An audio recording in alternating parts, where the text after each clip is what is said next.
এটার উপর দিয়ে একটা উইংস হচ্ছে। ম্যাডাম এক্সাইটেড নাকি জিজ্ঞাসা করব। Madam excited? ভয় লাগছে না? একটু আগে যে বলছিল ভয় লাগছে। করেছি তো আগে, এক্সপেরিয়েন্স আছে, তবুও আজকে যেন একটু বেশি লাগছে। কেন এত সেটআপ দেখে? হবে হয়তো। এত ট্যাটু করেও ভয় পাচ্ছে। এই উইংসটা দিয়ে লাস্ট ফিনিশিং কভার হবে। পুরো কমপ্লিট ভিডিও অবশ্যই দেবো। আর ম্যাডামের আগের কিছু ট্যাটু আছে হাতে। এখানে একটা বাটারফ্লাই আছে, এখানে একটা মুনের ট্যাটু আছে। ওই হাতে কি আছে? এটার উপরে ও এখানে একটা নামের মধ্যে একটা লোটাসের কোনো ডিজাইন আছে। আর একটা পিঠে আছে, পিঠেও একটা লোটাস আছে। চারিদিকে ট্যাটু, ঠিক আছে। সারা শরীরে ট্যাটু আছে, তাও ভয় পাচ্ছে। এটা আমাদের কাছ থেকেই করা আর কি, আমাদের কাছ থেকেই করা হয়েছে। মানে 1 বছরের মতো সবে। সব 1-1.5 বছরের কাছাকাছি ট্যাটুগুলো হয়েছে।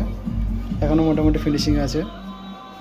তো আর একটা হচ্ছে, এখানে দাদারও ট্যাটু হবে। দাদারও করা রয়েছে হাতে। দাদারও প্রায় 2 বছর হয়ে গেছে।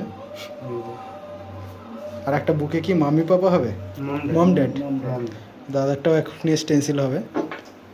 ম্যাডামারটা এখন শুরু হচ্ছে যেহেতু।